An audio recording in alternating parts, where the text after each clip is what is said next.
the matchup you want to attack in DFS, Tom. Washington at Seattle. Is this one you're going all in on? Yeah, it's the perfect bounce back spot for the Seahawks after being embarrassed by the Ravens. Like, we haven't seen any great performances from the Seahawks offensively this year. I think really you go, Geno has had one top 16 QB performance. That was in week 2. DK Metcalf's been over 14 points once all year. He's only got 2 touchdowns. Him and Tyler Lockett are back-to-back in points per game. Lockett's wide receiver 35. Metcalf's wide receiver 36. Further proof that DK Metcalf was always too expensive this offseason because he fails to separate away from Tyler Lockett. But this is the game where they can come into their own. Jackson Smith-Njigba, his yards per target, the first 4 games was 3.1. Over the last 4, it's jumped like tripled to 9.1, which has been really encouraging. And the Commanders, they allow the 3rd most fantasy points to wide receivers. They allow the most total quarterback points to opposing quarterbacks. So that's all really encouraging.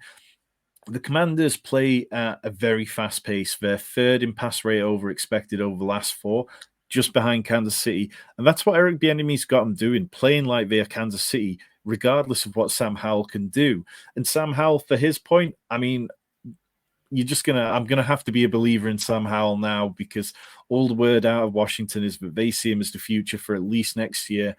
And for fantasy, he's had 17 or more points in 5 of the last 6 games.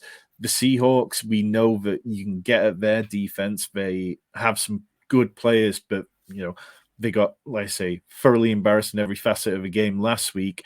So I look at this game and I go, okay, well, I'd like to attack this with Commanders stacks. I'd like to attack this with Seahawks stacks. And I think you can really mix and match an absolute bunch of these players. I'll be talking in the YouTube members-only DFS clinic video this week, in particular about how I'm planning on attacking this one and the stacks and matchups that really stand out. Yeah, I really like this matchup. I think a couple of those wide receivers are kind of must-starts. DK gets in my top 12. Terry McLaurin's in my top 18. Top 12 as well. I think that this could be a huge game.